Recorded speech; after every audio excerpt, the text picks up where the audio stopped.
Merci et surtout je tenais à m'excuser parce que je crois que c'était demain que c'était prévu à cause d'une contrainte de dernière minute. J'ai demandé qu'on puisse se rencontrer aujourd'hui et merci pour la spontanéité d'avoir répondu à l'appel.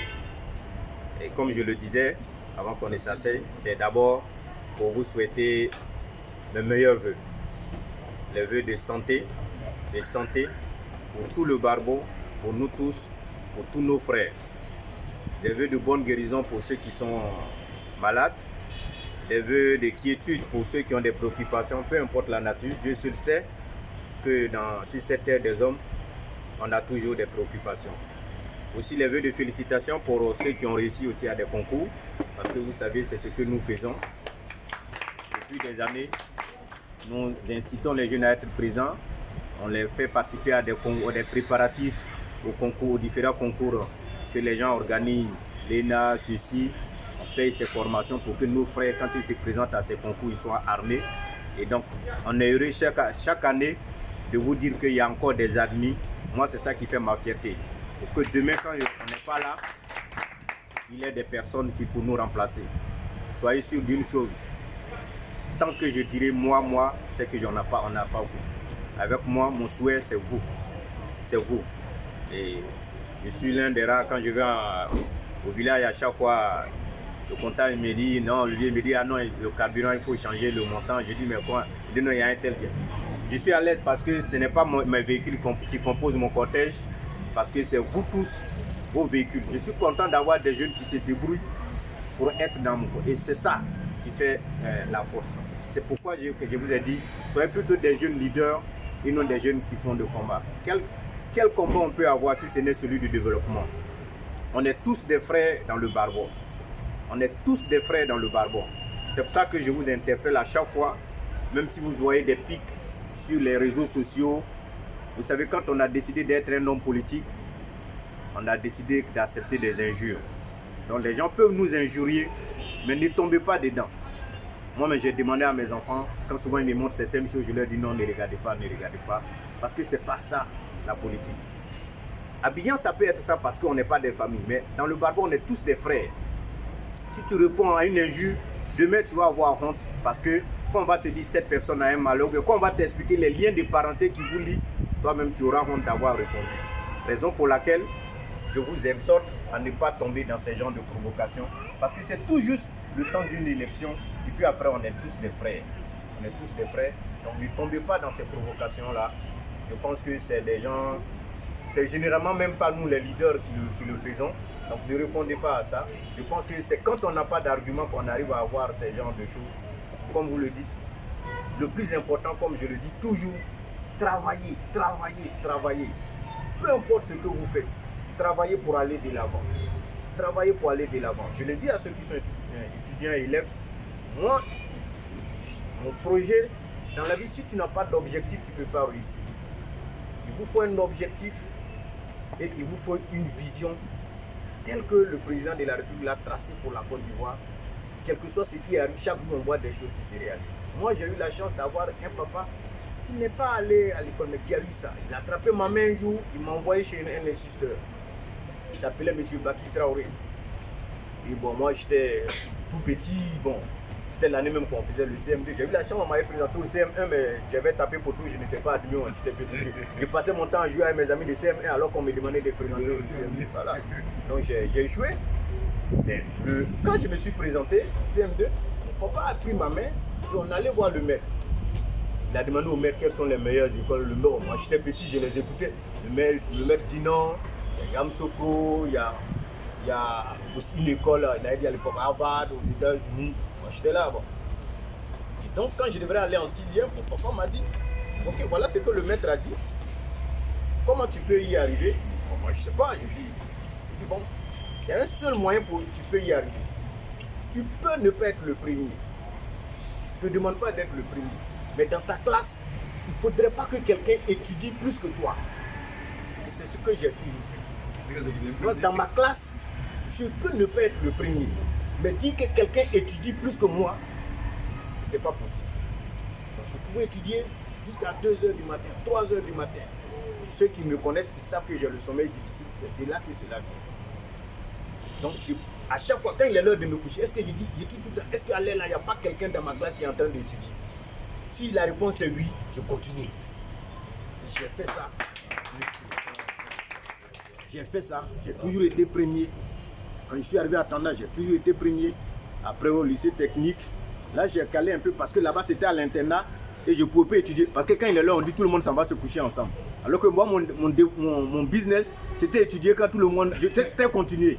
Donc ça n'allait pas. Je suis venu dire à mon oncle, j'ai dit, ah, tonton, moi, internat là, ça ne m'arrange pas. Puis je suis retourné. Et arrivé à Yamoussoukro, j'ai fait la même chose. Je regarde, bon là c'est en cité, je regarde, tant qu'il y a des lumières, je continue un peu, sinon je somnolais. Mais si je n'étais pas le premier, mais j'étais toujours parmi les meilleurs. Donc j'ai dit ça aux autres. Le secret pour réussir, c'est ça.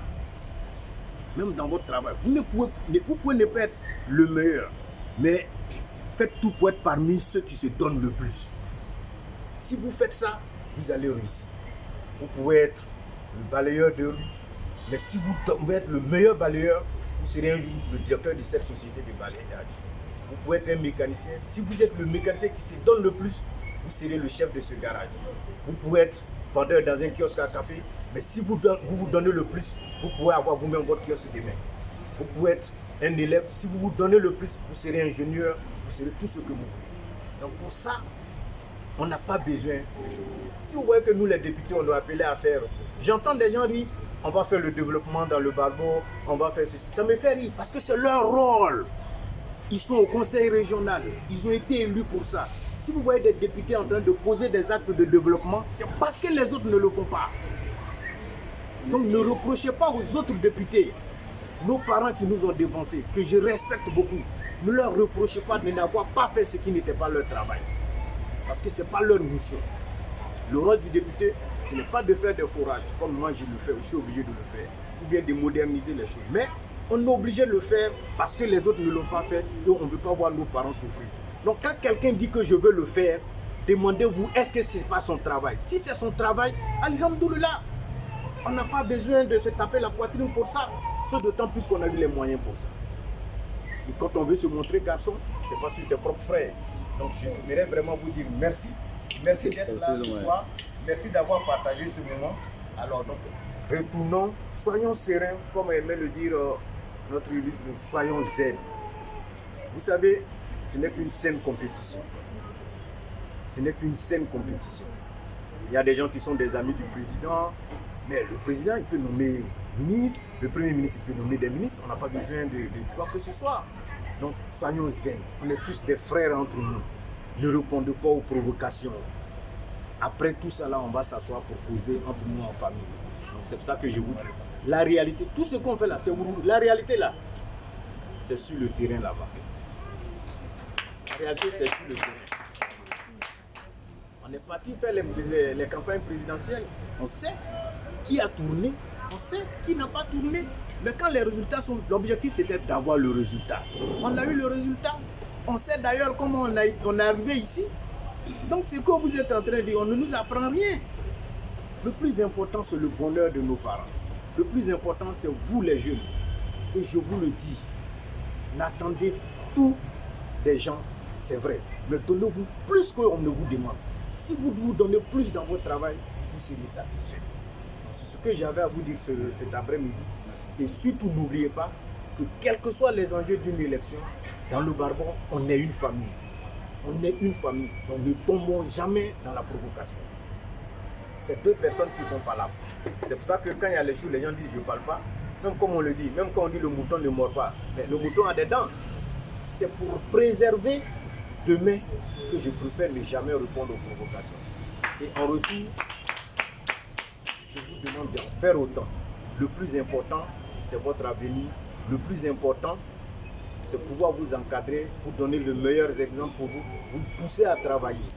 Et le développement, tous les fils du Barbeau, nous tous qui sommes là, c'est le bonheur qu'on cherche pour venir. Tous les frères, c'est notre devoir. Donc, que le député, que les frères qui sont au conseil régional, qui sont des cadres, qui sont des conseillers économiques et sociaux, qui déjeunent avec le président, ou même qui mettent les chaussures du président, tout cela, Justement, c'est ceux-là qui peuvent apporter le bonheur. S'ils ne l'ont pas fait et qu'ils attendent d'être députés pour le faire, c'est que vraiment, je suis vraiment désolé. Voilà. Parce que c'est de ça là qu'il s'agit. Quand on aime sa région, on n'a pas besoin d'être là pour dire. Avant même d'arriver là, moi-même là, j'aurais été le premier à dire non, lui là, ce qu'il fait là, je n'ai même pas besoin. Ils savent que c'est mes frères, c'est mes soeurs.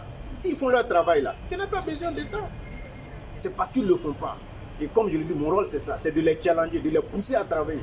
Quand ils vont commencer à travailler, ils verront qu'on va se retirer et ils vont commenter le show sur les réseaux sociaux et puis bon, parce que nous on n'est pas, on n'est pas trop des gens de Facebook au fait. Moi je suis quelqu'un de pragmatique. Pourquoi? Parce que c'est comme ça que j'aime ma vie.